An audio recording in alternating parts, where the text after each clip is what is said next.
up mga ka-hubby? Welcome back to my channel. This is me again, ALDRIN ELEAZAR, ang inyong hubby ng bayan. For today's video, itatry natin na mas pagandahin itong part ng bahay namin. Dadagdagan natin ng halaman at saka mga plant holder. Tara, samahan nyo kami. So, ayan mga ka-hubby, ito yung binili namin sa IKEA kanina. Ito siya. So, dalawa yung binili namin. Gold siya. So, para siyang plant holder. So, minamount mo siya sa wall. Ang pangalan nito sa IKEA is Svenshot. Kung ano pronunciation nito, basta yan yun. Svenshot. Pag mali yung pronunciation ko, sabihin nyo sa akin, i-comment down nyo sa comment section below. Ayan. Tapos, so bumili rin kami nitong, ano bang tawag dito? Sindapsus ata yung pangalan niya. So, ito yung humahaba, like hanging plant siya. So, mas humahaba siya. Ayan. Ito yung dati pa naming halaman, nakalagay siya dun sa isang part ng bahay namin, pero ililipat namin siya para mas maging madami itong area na to. Ito siya.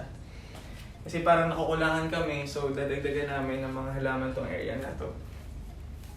At saka ito yung pinakamaganda sa lahat. Anong pangalan nito? Daypenback ba yung pangalan nito? Daypenback. Ayan. Idadagdag din natin siya dun sa area niyan para mas maganda. Mas maraming halaman, mas maganda, mas masaya. So ayan mga ka-hubby, samahan nyo kami. Simulan na natin. Pag ganito ba ito o baliktad? Hindi, gusto ko taas. Kasi pagka inikot mo siya, ganun pa din naman siya. Pareho lang ba? Oo. Unless, Pag ganito, pareho lang din ako. Nabudol ako dyan.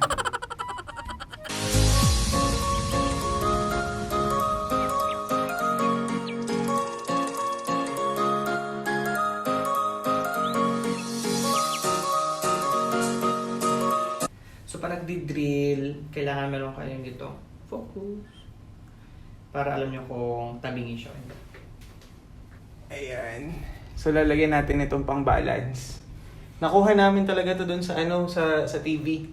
Pero kinip lang namin yung mga pang-mount ng TV. Ito siya, yung parang green something. So dapat yung bubble, isa lang bubble. Yung bubble nandun sa gitna dapat, like nasa middle talaga siya, like center. Ayan, so center ba siya? So ikaw yung mag-a-adjust. Yan, so dapat ganyan, center na. Nakikita nyo ba?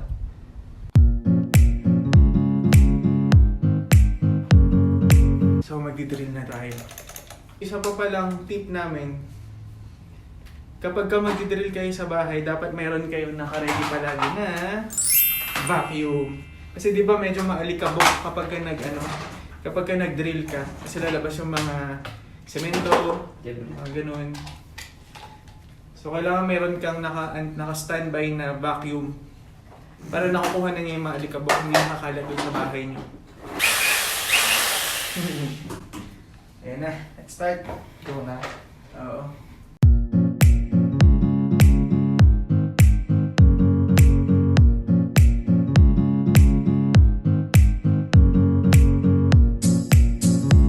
So lagyan natin siya ng tox.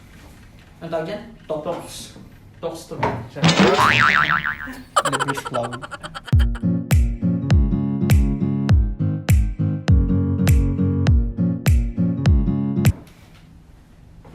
So dahil wala kaming machine na pang screw, di ba may machine na gano'n? Mano-mano yung gagawin namin. Mano-mano. Kailangan ng energy, effort. Ano siya umuuro?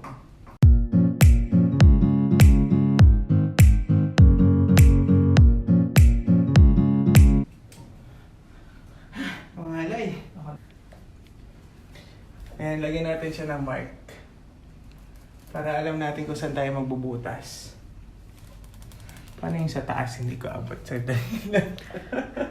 Kailangan ko pala na upuan. Saglit lang. So, lagyan din natin ng mark dito sa taas. Tiding. Yun. Perfect.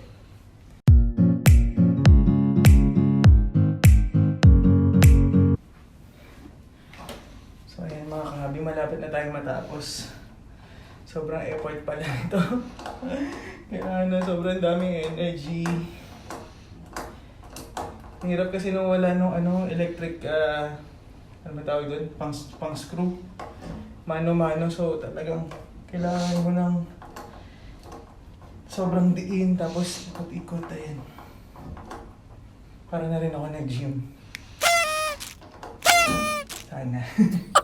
Ayan mga ka-hubby, lagyan na natin yung mga plants natin. Tara! So ito, pwede natin siyang ilagay dito. Ayan. Dito siya. Tapos ito, ilagay naman natin dito. Kaya, meron din kami nitong ano na to, like pang display. My pet is cuter than your boyfriend. Gift ata to sa amin before. Oo nga, gift sa amin to. Tapos itong dalawa din, lagyan naman natin doon sa kabila. So dito ito. Tapos dito siya. Iyon. Yung maganda. Cute na siyang tingnan. Next naman is yung mga malalaking halaman. Lagyan natin to.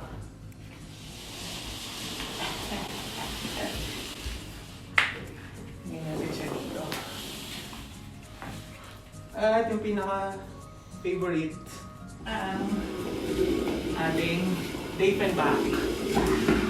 Mabigat. Buhatin natin siya.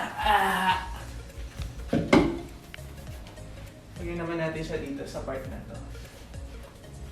Yan. Tapos na tayo. Ito na siya. Maganda na.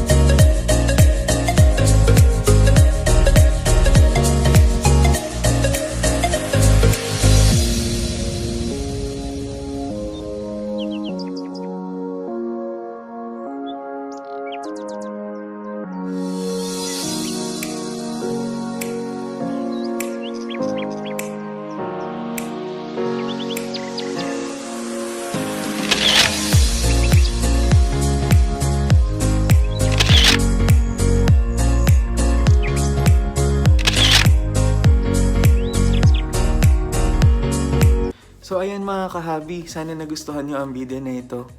Always remember, life is too short, make it worthwhile. I'll see you again on my next video. See ya!